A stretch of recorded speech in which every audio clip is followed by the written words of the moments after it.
Two, one. Welcome back to the Brandon K Show. I'm your host, as always, Brandon K, and this is a real show.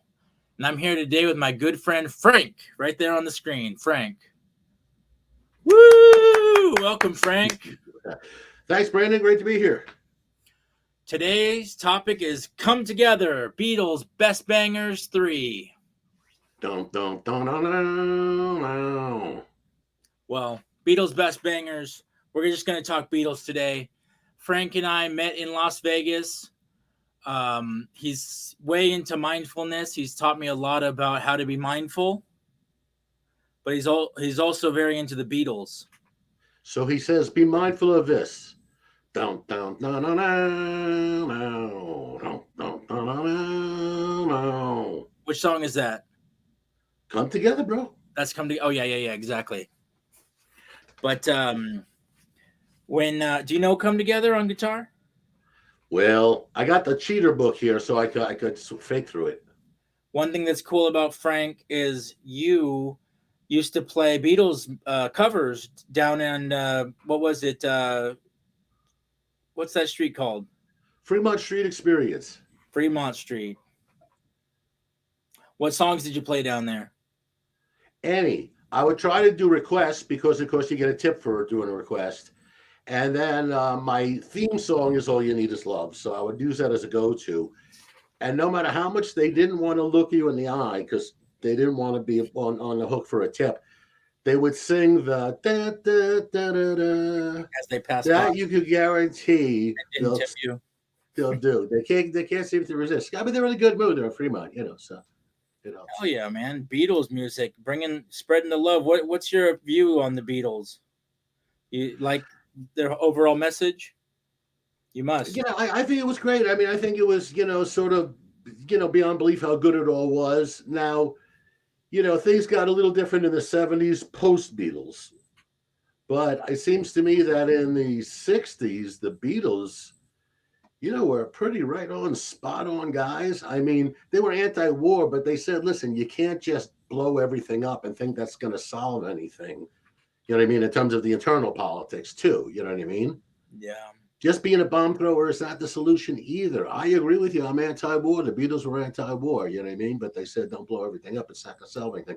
Stuff like that. The Beatles had a way of being pretty freaking spot on, I would have to say. Now, in terms of their artistry, great because they really almost continued to top themselves right through to the end because the last album is Abbey Road, and in a way, it's the topper, Yeah, definitely with Golden Slumbers, that whole last section. Oh, you did that one. Very good. Didn't you do that live or weren't you talking about? I did do, about 6 of the songs in a row live with a band. That's so It awesome. was hard. We weren't fully rehearsed. It was 3-part harmony, That's but Golden it carry felt that so weight good when it was over. at the It end of started Abbey with, Road. The what do you call it? The medley at the end of Abbey Road. yes. And it So ends. we started it with, Go on. it ends with the end. The end was like the last song the Beatles recorded was like the end. Yeah. Awesome. I mean, they didn't miss a trick, It's just it kills so hard, that album. It's just like hard to believe. Yesterday on the show, we talked about how Phil Spector went back into the Let It Be sessions and like redid it all. So like, did you like that last album, the Let It Be album? I thought it was had some really great songs and then some songs that I thought weren't their greatest. I didn't mind the heavy arrangements that Spector gave them because I listened to the album Let It Be Naked, which came out like 30 years later. We talked about that, yeah. And I liked it, but I didn't find a world of difference.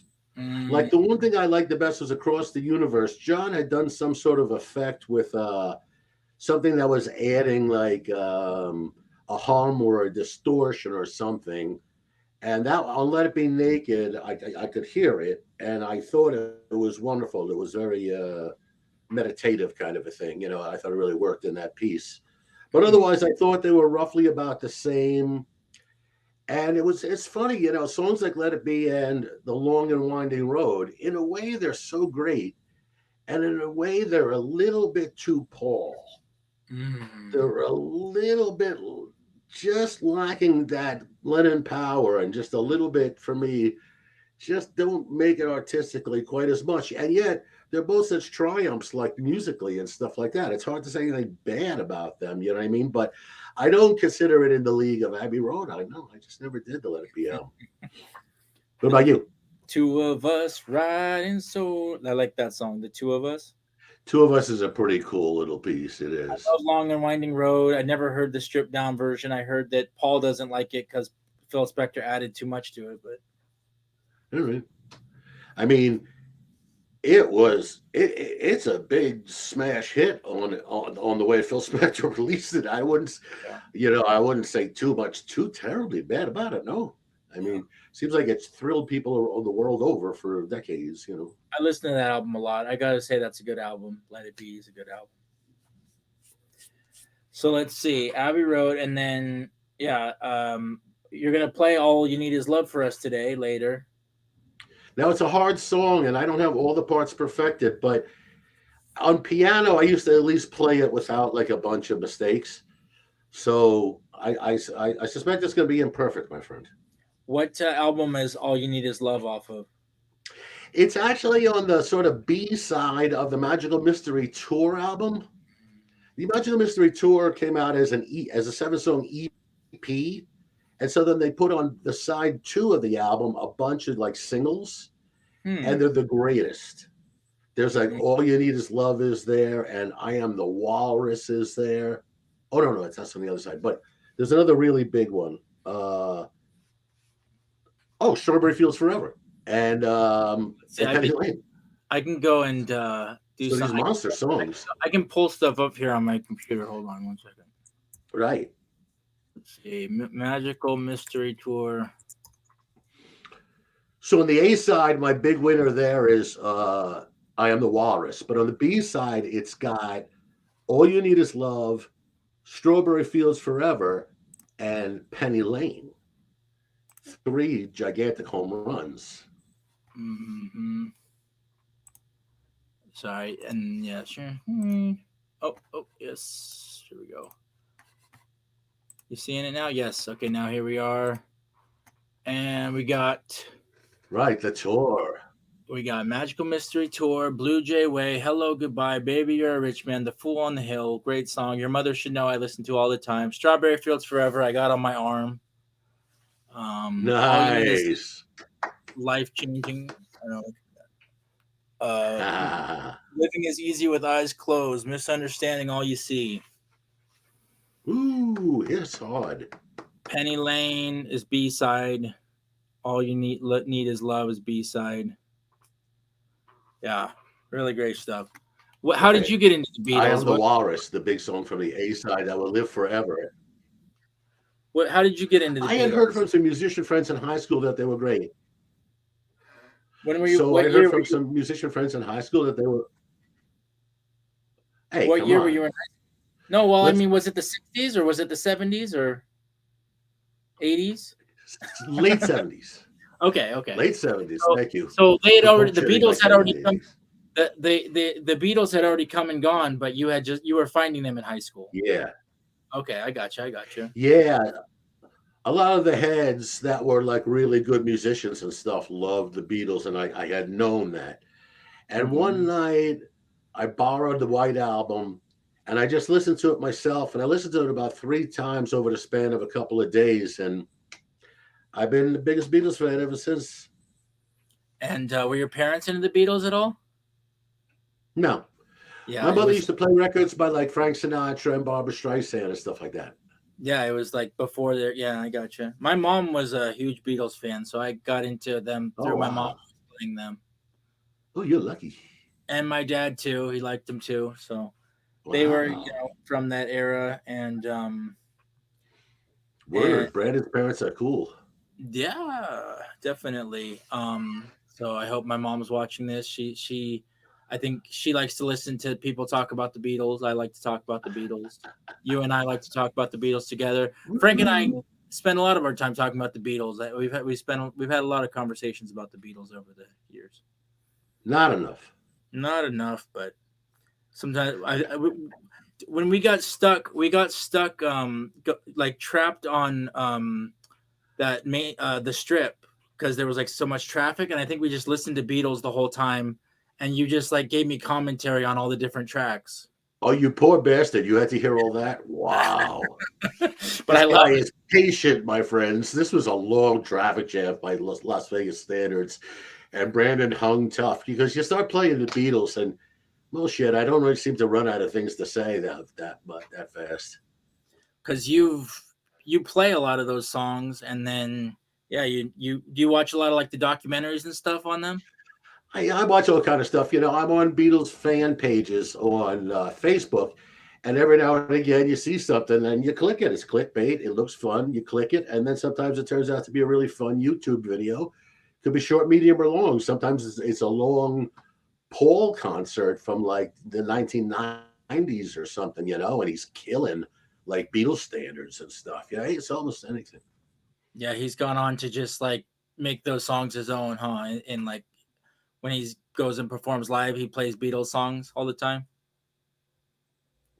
A lot of Beatles songs nowadays. I think when he first went solo, he didn't want to play Beatles for a while or something along those lines, perhaps. But now, like not nowadays, he still even tours. It's absurd to think, but uh, yeah, I think he plays a healthy dose of Beatles and Paul solo. So when I go through these songs with my friends, I say, which ones are life changers? Which songs do you think are like changed your life entirely? Beatles songs, if any. I am the Walrus is right up there. Um, Why? Why I and am the walrus? because I realized that the Beatles are great masters, and this was like a real high point. This should have been like the last song on the side or the last song on an album when you're trying to build up and create the biggest, greatest thing that ever happened or something. And the Beatles were doing something like that, right? Like in A Day in the Life, they did the whole big build up because it was the last song on the side and kind of thing. And so to me, this is like a big song, I Am the Walrus. And they managed to break convention just on its head, bro. Just Like, crack open the egg of convention and not follow it. was it more like musically or more like lyrically or both? It managed to do both. I mean, even though it's chords that we understand, from when we read the book, still when you listen to the record, you realize that hey, nothing really sounds like this. This is like this is weird music. I mean, but Expert. expert choking smokers. Don't you think that Joker laughs at you? That I mean, all that is like lyrical These genius, but guys, also like it's yeah. these guys killed it, man. They See how killed they that smile, song. pigs in a sty. See how they snide. This is yeah. John wrote these lyrics, right? That's what I always thought. But it seems they. I think more than was reported. I found out from that Beatles movie. Even in the later years, they worked on shit together. Like if you saw how they came up with the words for um, "Get Back" in that movie, that Peter Jackson movie, Yeah. like John was free to contribute every bit as much as Paul was. I mean, they were in the studio playing it, and anybody who had an idea for words, they would write it down. How does this last Like part I go? thought, How does this last part go? so Slave, thou hast slain me. Villain, take my purse. If I ever bury my body. How does that part go at the end? I forget. "Sit you down, Father bless you," something like that. Is it? Are they just talking at the end? No, they're playing the radio. Oh, okay, okay, okay. It's the radio. So And they yeah. got like the BBC, and the BBC is doing a Shakespeare play. Oh, okay, okay, okay. Oh yeah. But I they don't. didn't plan that. That was supposedly like live in the studio. They turned the radio on, and that's what it was doing. I never heard that before in my life. I don't Yeah. even know if I got through that whole song, but I mean, if I did, I didn't even notice. But yeah, that's a lot of crazy, off the wall, creative stuff in that song for sure. Yeah. Like anything's possible. They just said everything's possible. We're gonna do it all.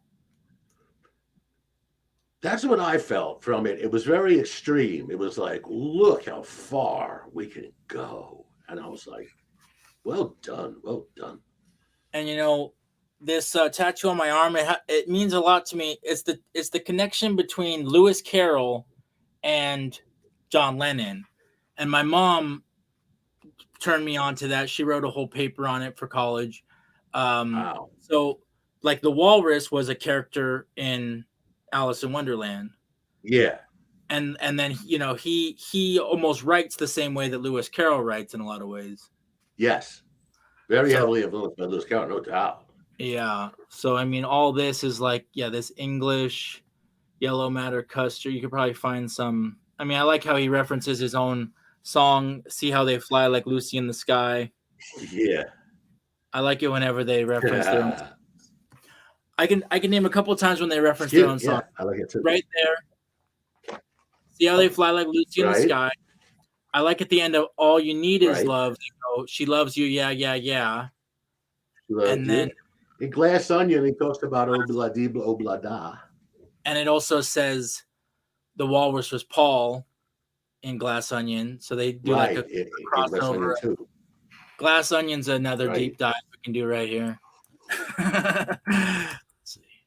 But I would go after I Am the Walrus. I would go to something like Strawberry Fields or A Day in the Life as like number 2, just like home run, grand slam. Now notice in this is the Glass Onion lyrics. It starts with, I told you about Strawberry Fields. So he's referencing his other song already. And then there's another part about Lady Madonna trying to make ends meet.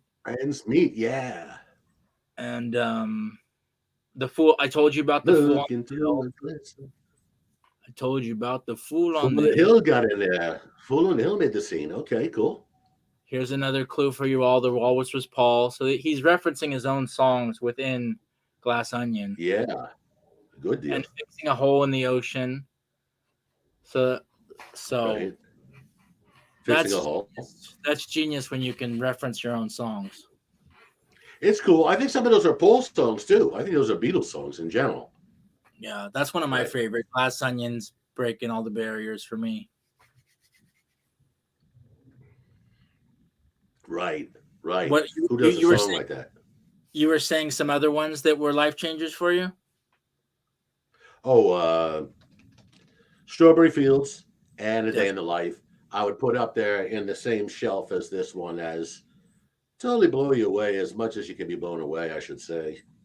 Yeah, and then that medley at the end of Abbey Road, that one is like all these songs up there. It's right up there. That's right at that level, isn't it? Just the whole way through. It's magic. Really, that whole album, the whole second side of that album never stops being magic. If the moment the needle hits the plastic.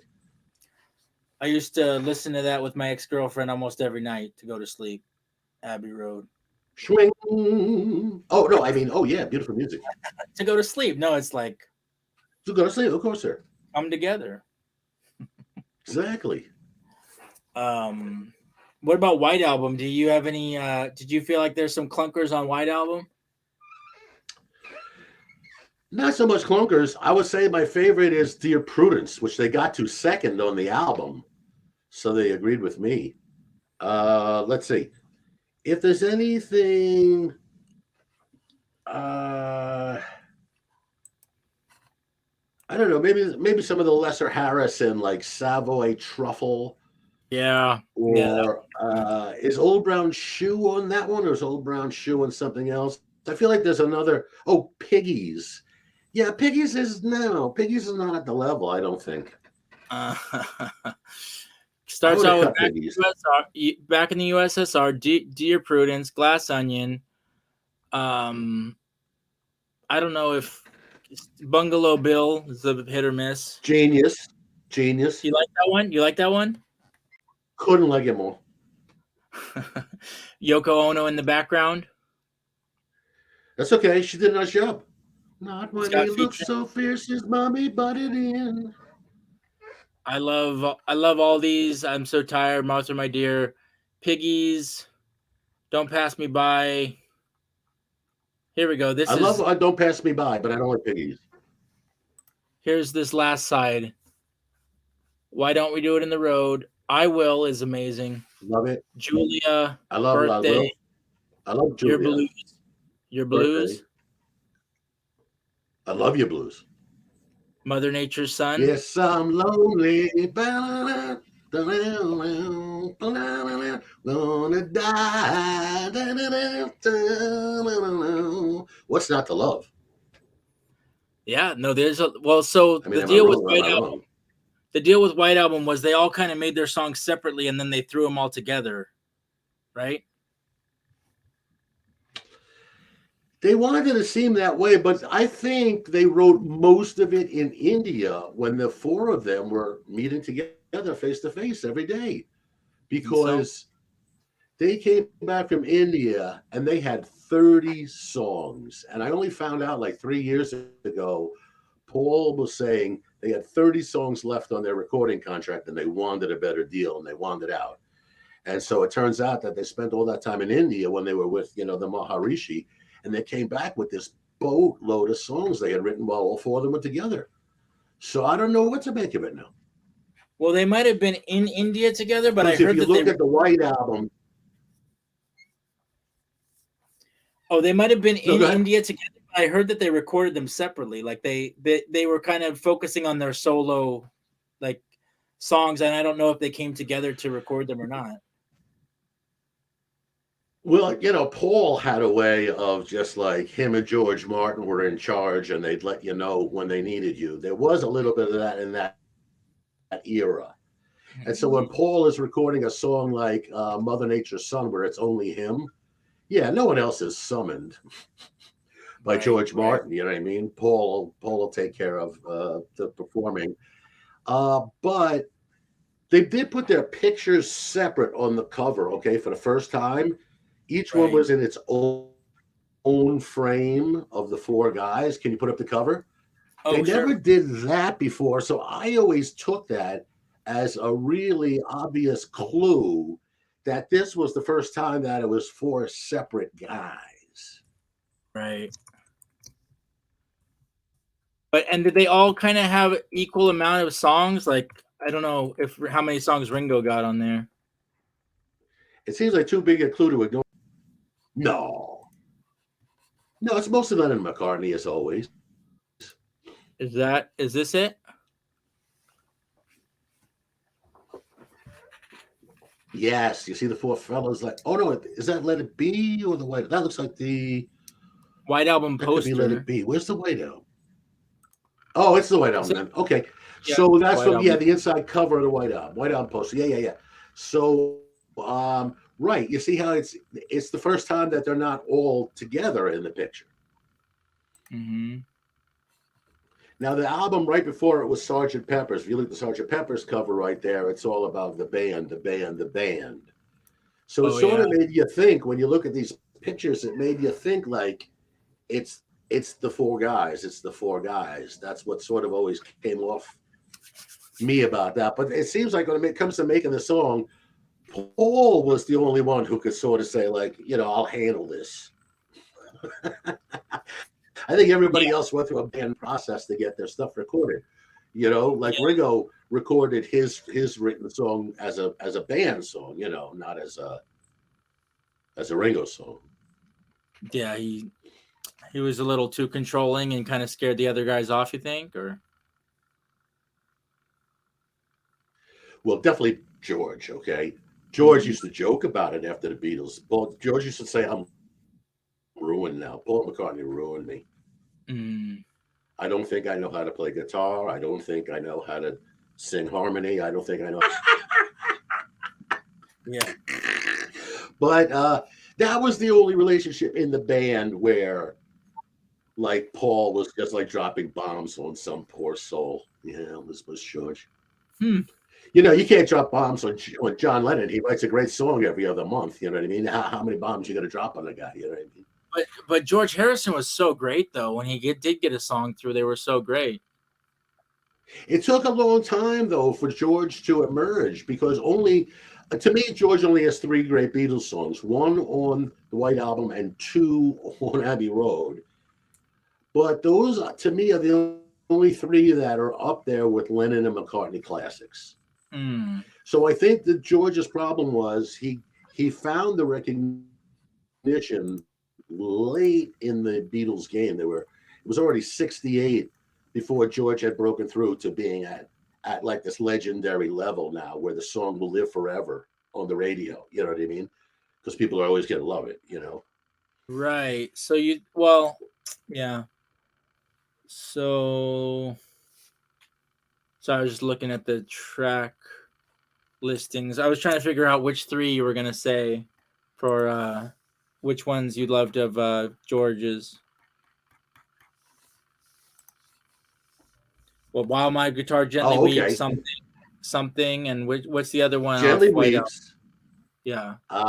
Here Comes the Sun. Here Comes the Sun. Here Comes the Sun. But you know that better. One? You know that one on guitar? Some of it. A lot of it. There's some complicated parts. I'll have to look at the book. Can we hear a little of it? And now Frank is going to play a little bit of I know how it goes. I used to know it on guitar a little bit. It's okay. A lot of all right, just give me a second to look it up in the book.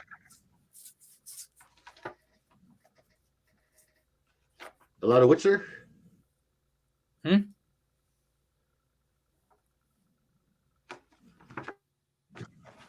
I didn't quite hear you. You clipped that. You said it's a lot of something. Oh, it's a lot of picking. Do do do do do do do do do do do do do.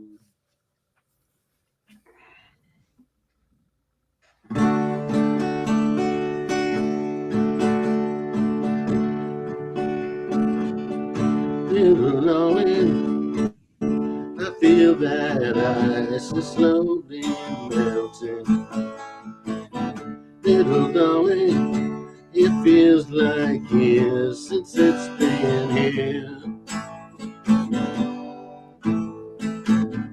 Here comes the sun, do-do-do-do. Here comes the sun, and I say it's alright.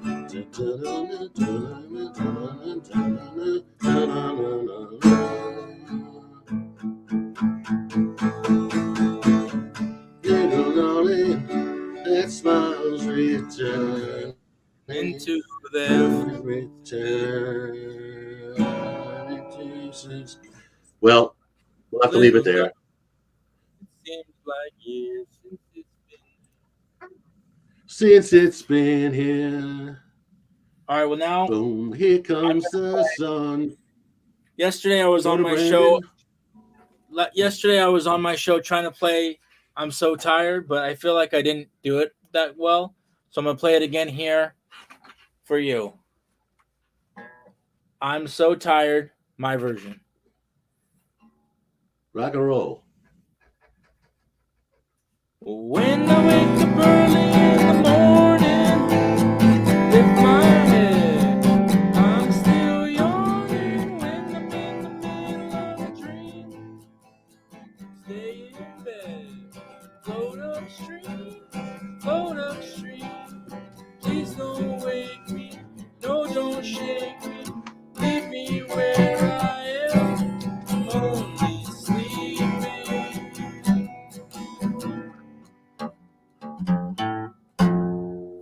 Everybody seems to think I'm lazy. I don't mind. I think they're crazy. Running everywhere with such a speed till they find.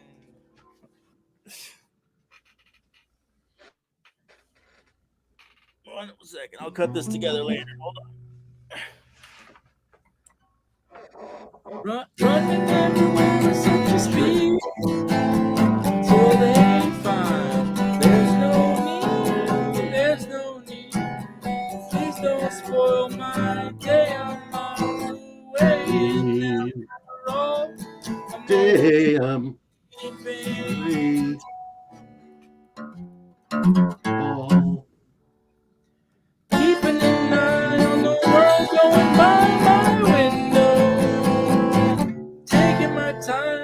Lying there and staring at the ceiling, waiting for a sleepy feeling.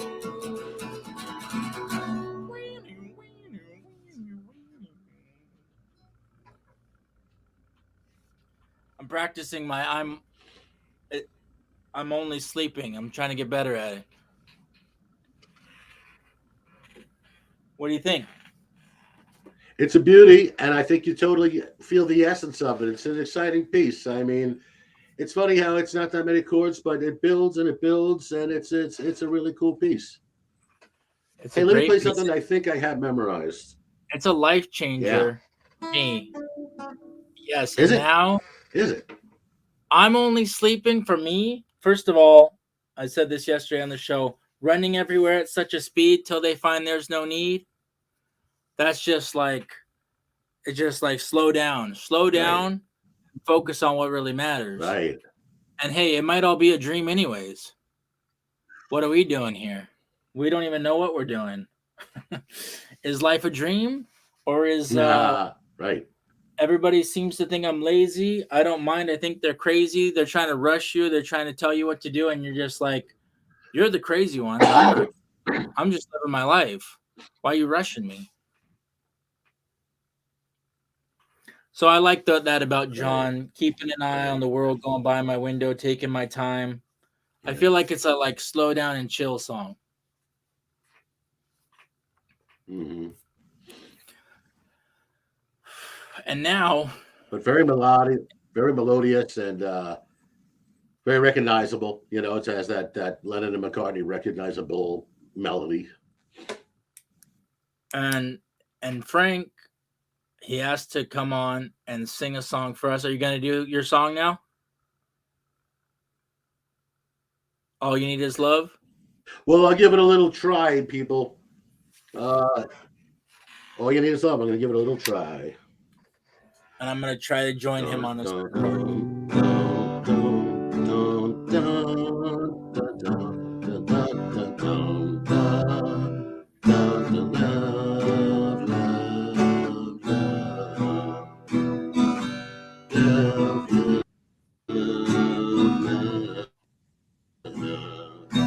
love, love, love, it's easy. Nothing you can do that can't be done. Nothing you can sing that can't be sung. No way you can be, but there's somewhere you're meant to be. It's easy. Nothing you can do that isn't known. Nothing you can sing that can't be sung. Nothing you can say, but you can learn how to play the game. It's easy. All you need is love. All you need is love. All you need is. Whoop. I forgot about that part. 3, 4. All you need is love. All you need is love. Go ahead, all together now. All you need is love. All you need is love. Love is all you need. All you need is love. All you need is love. Moving on now. All you need is love. Love is all you need. Love is all you need. All right. Well, I think we said it all. I'm gonna make this one a little shorter than the rest. Brandon K Show is brought to you by Giftiply, eco-friendly charity wrapping paper. Thank you, Frank, for joining me. We will have to do this again sometime soon. And Brandon K Show is every day in March. Thank you, buddy. So we're going to be doing these every day in March. Frank, I know you're subscribed and you comment on my videos, and I appreciate it. And I'm always happy to get together with you and talk about anything because you're an awesome, awesome dude. Well, thank you so much, Brandon. And I reached out to Brandon and I said I wasn't feeling so good. And the next thing you know, he said, let's do a little podcast. And I think he was being a little charitable and saying, here's an old fellow who could use something to look forward to. And I want to thank you for caring, Mr. Brandon. I'm always happy to talk to you. Let's end it there. And we'll see you next time.